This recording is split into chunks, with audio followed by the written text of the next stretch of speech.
Greetings, Fire Chargers, Darkblade here, and this video is my Patterns of Evidence review. Now, the movie Patterns of Evidence Exodus, I think was made about 2015 or so, that's and I have the notes that I think Thinking Man Studios, I think that's what it's called, was a big part in making it.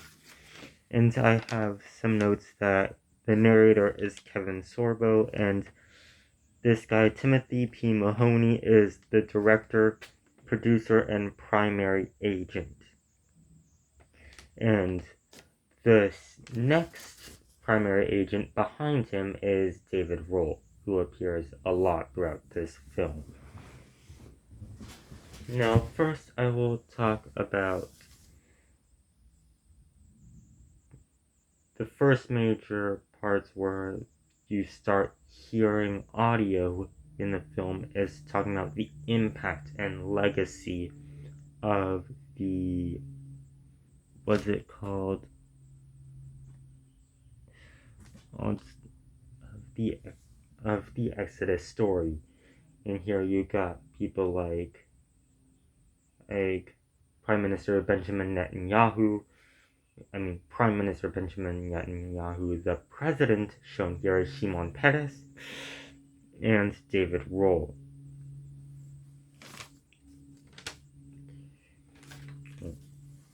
Oh, we'll come back to him later. Then the next major part from about 358 to 620 is the skepticism. And here we get a little part. And here we're introduced to people like Israel Finkelstein, Norma Franklin, and David Wolpe, who is a mythicist rabbi interviewed on Michael Medved's radio show. And then another minute is spent talking about the impact of this Exodus mythicist theory. This happens again later in the film. Now, about 9 minutes in, we get it's the time wall. This time wall will be a big player in the Patterns of Evidence film. It's basically every 1,000 years there's this giant pylon in the wall. There's one in 2000 BC and one in 1000 BC. And then we have, for the next about 40 seconds, we have the 10-mile Egyptian history view, which is like there's these three great kingdom periods, and after each one of them, there's the Old Kingdom, Middle Kingdom, and New Kingdom, and after each one is this dark period of chaos. They call it, which are the intermediate periods. Now about 10.5 minutes again, in the archaeologist James Hoffmeyer explains the basis for the Ramesside theory. Let me find it. I'll go reach my Bible because I honestly do not have time to rewatch Patterns of Evidence.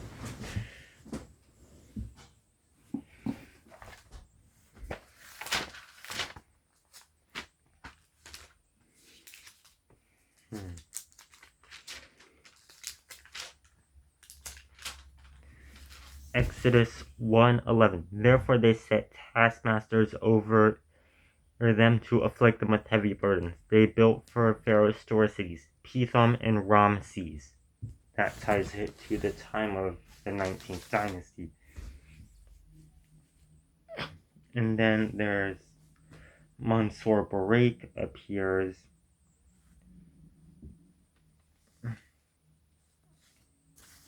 He's cited as the Director General of Antiquities Luxor. He appears to be an Egyptian Muslim and also a light skeptic.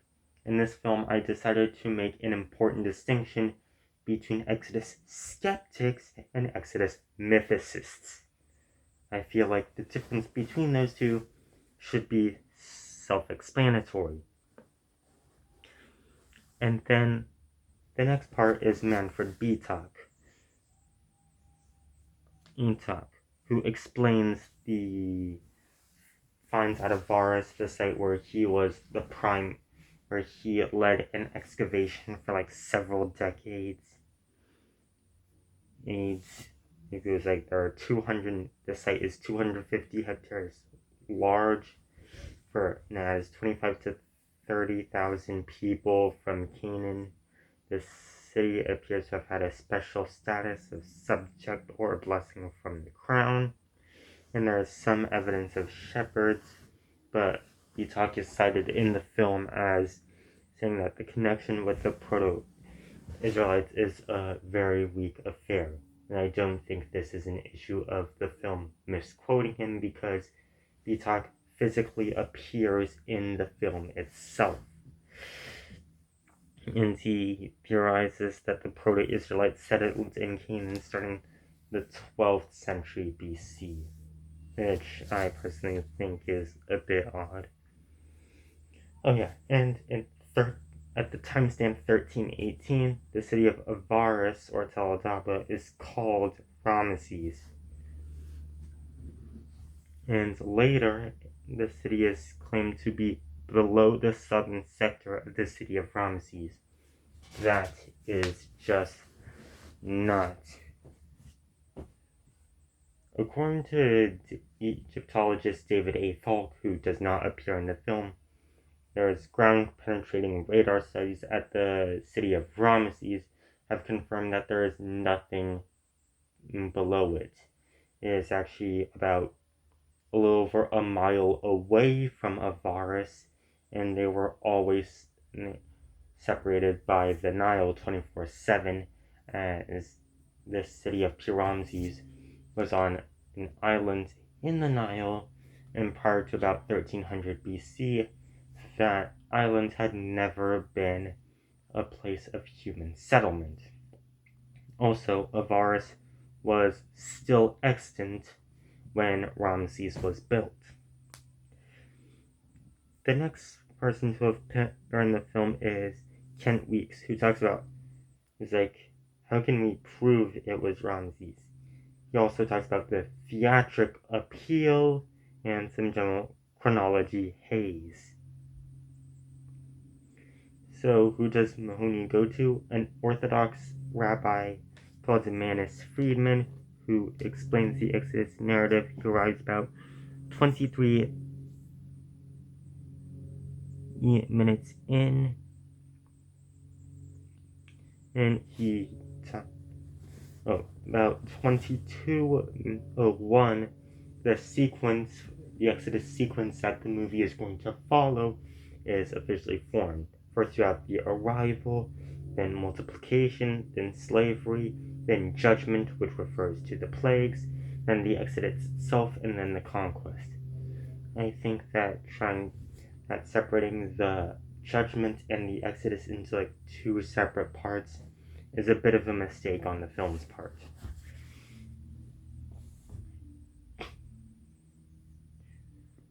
In 2640, Roll misdefines anachronism as something that's been added to the text later by an editor, and he postulates that Ramesses is a redaction of Avaris, about 2551. That's the timestamp. Which is weird because as Ramesses was first established, that's when it began to exist. Around the 13th century BC, it had no prior existence in any form before that. And Tim Mahoney mentions the city of Ramesses in Genesis 47 around the timestamp 2709. Now the problem is these two are of a different nature. The land of Ramesses is simply just a way of noting the area that the Israelites had settled in, which had become to be associated with the name with Ramesses by the time that the Genesis account was written, Exodus 1:11 says that they were actually extant. The Israelites were actually instant in Egypt to build parts of the city of Ramses, which began to exist in the 13th century BC. 20 minutes in, the film notes a Syrian house of Egypt constructed about the end of Dynasty 12. At the 47-second mark of this minute, notes that the house was flattened and that an Egyptian palace for a non-Egyptian was built over. Well, the city of Avaris was chock full of Semitic people, tens of thousands, so that there would be a palace for a Semitic Asiatic person is like not that big of a deal. It's not even remotely surprising. I got that point from Egyptologist David Falk. And about, let me try to read this. I think it's the stamp I wrote on my note says 2918. It mentions that the garden behind the palace has 12 graves, and the palace has a portico with 12 pillars. Let me ask you a question. If you're building a portico and you're using pillars, what is the primary thing that you're taking into account when deciding how many pillars to use? My answer would be the amount of roof that you have to support. If you need to support more roof, then you should have more pillars. And also, the number 12 being a multiple of 4 would probably be, according to my guessing, a numerologically significant number in Egypt in its own right. And also tries. Now, what's next? And Egyptologist David Falk says in the comment section of one of his own videos that there were technically 12 graves at that place in Avaris, around that palace, but there were also a lot more than 12. I don't remember which specific video he commented that in, but I know he said it in that comment. And one of the graves was a pyramid shaped. I'm getting back to commentary. And that pyramid shaped grave had an Asiatic statue with a multicolored coat. According to rule, that this is unique in Egyptian history, and the statue is twice the normal height. Charles Ayling, who appears 31 minutes into the film, just talks about the statue and pretty much disappears for the rest of the film. Now, the city of Avaris was chock full of Semitic peoples, so that there would be a statue of a Semitic person here is not really that surprising. And also, Joseph's brothers take his coat, throw him to the ditch, then sell him to the caravan and people, and then dip his coat in animal blood and send it back to his father. When Joseph arrives in Egypt, he doesn't have his multicolored coat anymore. And about 3425, there's this Egyptian canal called the Bahr Yusuf, which flows from the Nile to the Fayum basin from some period as early Avaris settlement. From the same period as this early Avaris settlement. First of all, the name Bahr Yusuf has its origins in the Islamic conquest of Egypt or sometime later. This should be obvious to anyone. This should be relatively obvious, as Bahr is the word for sea in Arabic. Bahr Yusuf is an Arabic phrase that means Sea of Joseph.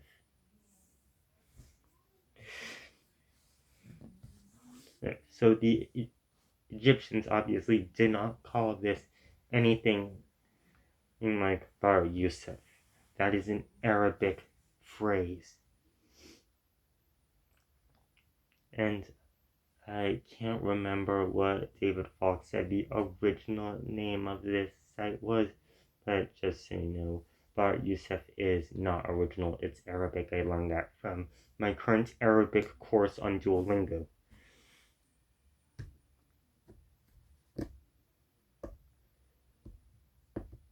Oh, and here Roll finally throws down his cards. He says that Joseph's pharaoh was Amenemhat III. The famine was during his co-regency with his dad Senwosret III. And 3715 says Amenhotep III is depicted with warrior lines on his face and like turned ears, and that his pyramid was built near Bar Yusuf. This canal, which was given an Arabic name meaning Sea of Joseph in the 7th century AD or later. The problem is Joseph's narrative is heavily entwined with this thing called a chariot. Let me find it.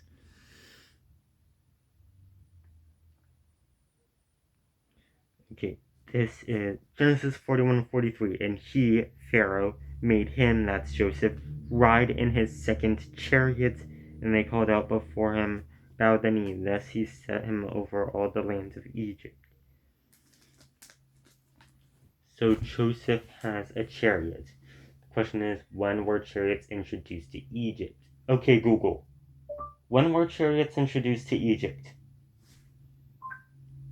16th century BCE. According to Wikipedia, the chariot and horse were used extensively in Egypt by the Hyksos invaders from the 16th century BCE onwards, though discoveries announced in 2013 potentially place the earliest chariot use as early as Egypt's Old Kingdom, circa 2686–2181 BCE.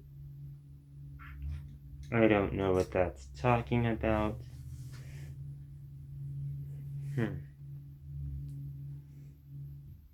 So I'm going to go find a better source.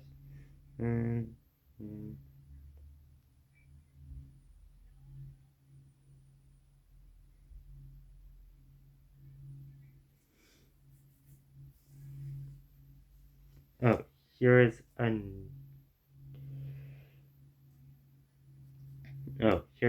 another thing from the same general source the chariot wiki page. Chariot use made its way into Egypt around 1650 BC during the Hyksos invasion of Egypt and establishment of the 14th dynasty. The Hyksos invasion was the establishment of the 15th dynasty, so the wiki page has a bit of an error there.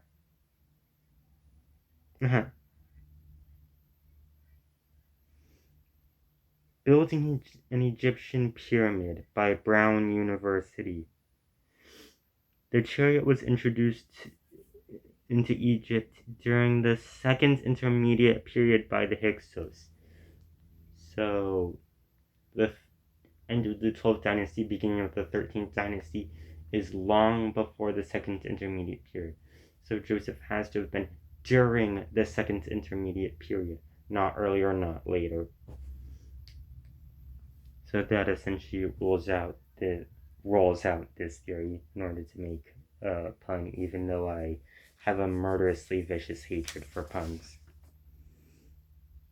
And in 3759 to 3840, there's just a recap of what they've gone over in this place. Oh, and shortly after this recap, Roll notes that the pyramid tomb in Avaris is missing its body. Well, it's missing a lot of stuff. The only thing we have is like these. It's like this and this from the statue.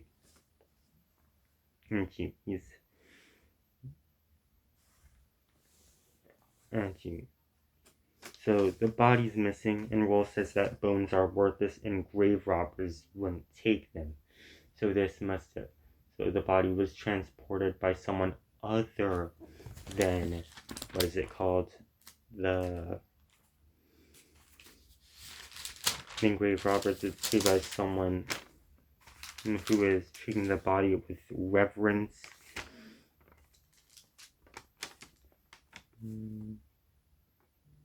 Let me find it.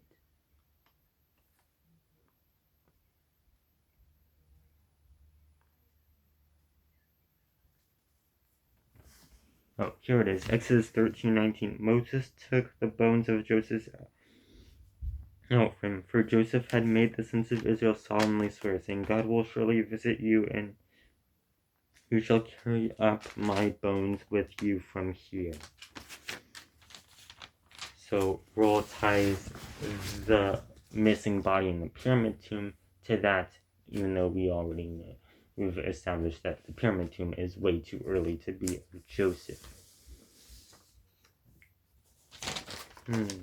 Next development is 43 minutes in. We're introduced to John Benson. We're now in the multiplications phase, and he says that there are 20 Asiatic settlements around this area in Egypt.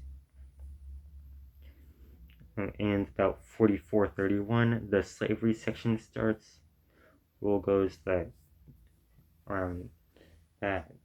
the lines in the Semitic Asiatic bones inifers start showing these lines that indicate malnutrition, and that they're dying at ages 32 to 34. And there is an increase in infant burials, 48:29, and that 50% of the graves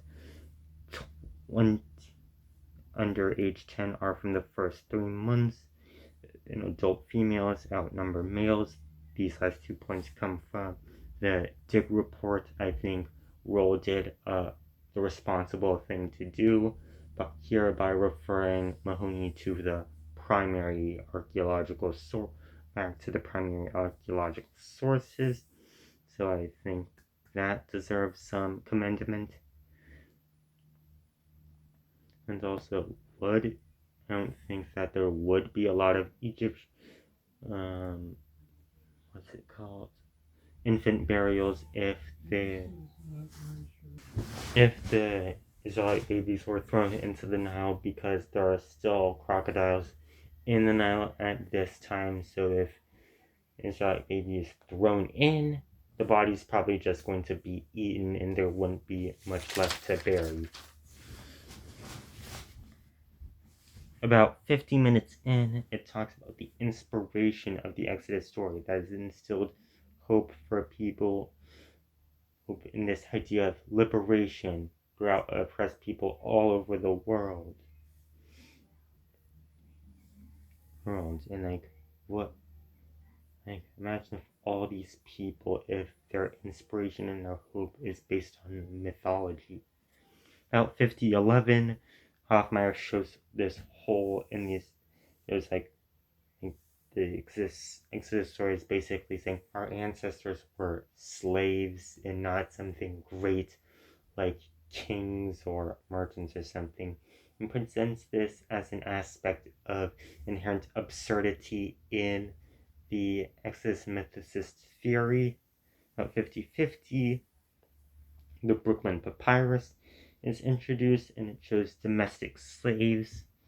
There's about 7 to 10% have Semitic names. It comes from the late Middle Kingdom, Dynasty 13. Roll tries to tie this to Israelite names like Asher, Menahem, and Issachar. First of all, I didn't see Issachar on the screen when they actually showed the papyrus. And also, the thing that's calling Asher is Ashra, and the papyrus notes that this is a female slave. And also Asher himself, the son of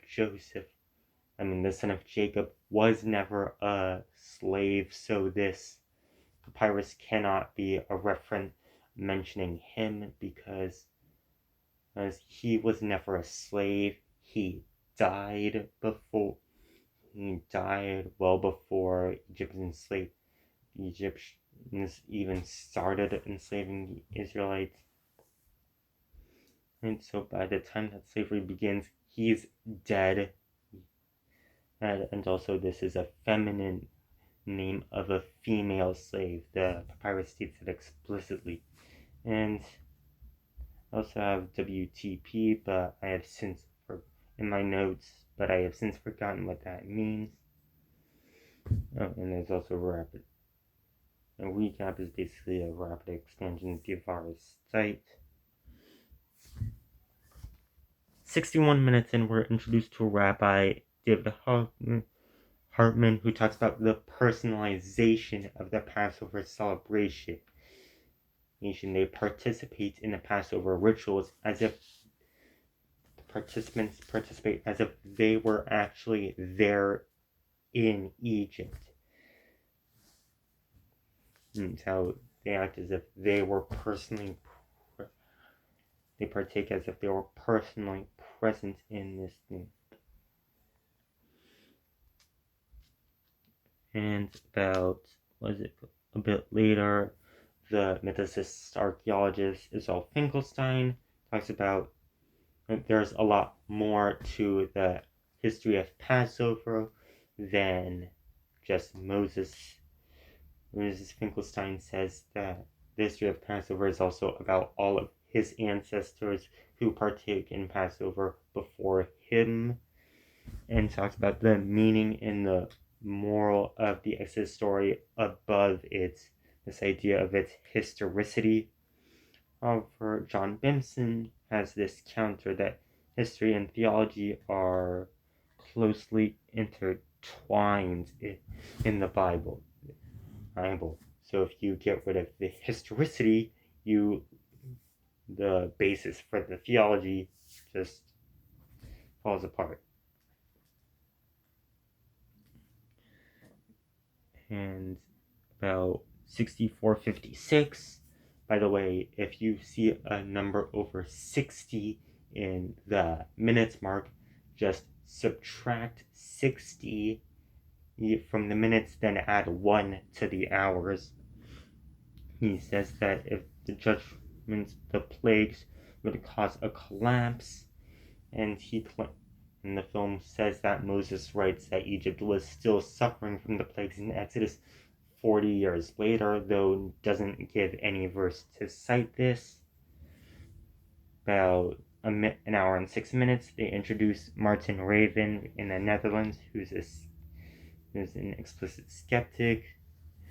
Like from earlier, when the skepticism film was introduced, there was also a skeptic, Norma Franklin, who was an archaeologist from Israel. And now we're introduced to this idea of the Ivoire papyrus, which supposedly has some connections to the plagues mentioned. There was the river becoming blood, the barley is gone, there's less food, there's blood and burial and death and wailing everywhere. And then there's this old Egyptologist named Miriam Lichtheim, who says that Ivoire presents a self-contradictory picture of Egypt at that time. Hyman is therefore fictitious. Out 72-20 minutes, it talks about how the Ivoire notes this idea of the slaves having the bling and on them. Next up, the 75-minute mark, the film incorrectly states that the Merneptah Stele rules out the late date, and later it incorrectly states that the Merneptah Stele refers to Israel as a significant power and a political entity when the determinative marks just refer to as a stateless people group. Credit where it's due, it appears that Roald does have some knowledge of how to read the ancient Egyptian language. about a minute and an hour, 17 minutes and a half. They introduced Clyde Billington, who talks about the Berlin pedestal, which mentions 3 captured enemy territories, which is Canaan and Ashkelon, and the third one, which is partially broken off, is said to say Israel. There's a lot about here. For one, the dating is suspect, and second, the the cecil itself, the reconstruction of the full cartouche doesn't actually, and yes, that is how I'm going to say it, because that's how I say OU and CH. CARTOUCHE. That owl is how I pronounce OU. It's even how the OU in my surname is pronounced. The name ring doesn't actually say Israel. It says something like Yashair. And about 79 minutes in, it goes back to Kent Weeks, who says that there's no evidence of Egypt faltering during the reign of Ramesses or Merneptah.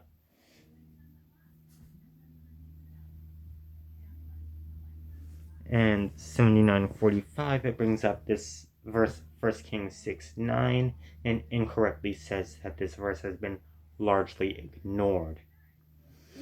Now we're in the home stretch, finally. About 82 minutes in.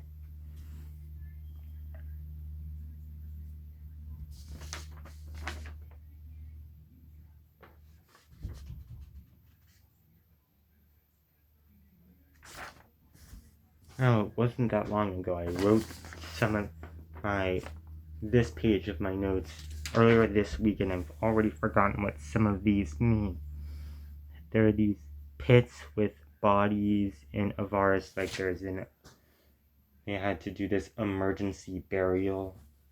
And that the site was abandoned shortly after, and that there was another large Semitic site of Kahun, which is abandoned about the same time. Now, Egyptologist David Falk, in a video in which he reviews David Down's thing, now Down also makes this connection between Kahun's abandonment and the Exodus. However, Falk notes that the reason why the Semitic slaves in Kahun are leaving is because their masters are also leaving. The dynasty is falling apart, and they're recoiling back to Thebes, which is their power base, and Manetho via Roll. It's that Dudimose, the last king of D13, during his reign, God, a singular, smites the Egyptians. And later, the foreign Hyksos people invade easily. 86 minutes in, we're into the final section of the film, which is the conquest. 91 minutes in, Bryant Wood notes the fortifications of Jericho. Jericho was a heavily fortified city, consistent with what the biblical account says, but that the walls collapse and then the city is set on fire. It also gets into the excavation history of the site of Jericho. 95, the full grain suggests that the fall of Jericho, indicating that the fall of the city of Jericho was shortly after the harvest, and that there was a very short siege. And the film says that the harvest in this area is spring, per Bryant Wood. The wall didn't fall in a certain area, with houses in between. Next up, this about 101 minutes in, the city of Hazor, which has a burn layer, which is said to date to the same time as Jericho, according to the Captain Kenyon's thing. The film claims this. There's a middle bronze palace, has a tablet mentioning a king named Jabin, which is the same name that the Bible presents in Joshua. My thought is that this could just be a recurring name among the Hazor monarchy. For example, there are 9 there were 9 kings of England named Edward. There's Edward the Elder, Edward the Martyr, Edward the Confessor, who are the Anglo-Saxon rulers before the Norman conquest. And then there was Edward the First, Edward the Second, Edward the Third, Edward the Fourth, Edward the Fifth, and Edward the Sixth. There are also 9 pharaohs of the 20th century whose praenomen included the word Ramesses. And there are numerous rulers named Herod in Judea in Israel during the 1st century BC and AD. So this could just be a recurring name. There's even a King Jabin of Hazor in the book of Joshua.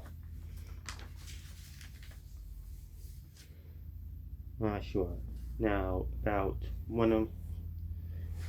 in the last 15 minutes of the film, it starts to introduce this idea of Rohl's new chronology. And Hofmeyr is quoted about 103:45 as saying, "I'm very much against chronological revisionism." And then later, Israel Finkelstein says, "We know enough about, chronology to say that we might be wrong, like a few decades this or that way, but several centuries, just no." And Alan Gardner's notes, which are cited in the film, says, "It must never be forgotten that we are dealing with a civilization thousands of years old, and one of which only tiny remnants have survived. What is proudly advertised as Egyptian history is merely a collection of rags and tatters." So the film does not actually present any evidence for David Rohl's new chronology. It just claims that there is evidence in existence, but never shows any, and hypes up this idea of there being a lot of blank spaces in our knowledge of Egyptian history. In the film, 107 minutes in, it talks about the impacts of chronological revisionism on the chronology and history of various neighboring nations, because it's important that it acknowledges that, because there are severe ramifications of chronological revisionism, and that Rohl's main chronological revisionism is shortening this third intermediate period. Thus, all the preceding parts of Egyptian history happen later. So that is my review of Exodus Patterns of Evidence. Thank you all for watching. Goodbye, Fire Chargers. Dark Fade Out. Make sure to like and subscribe.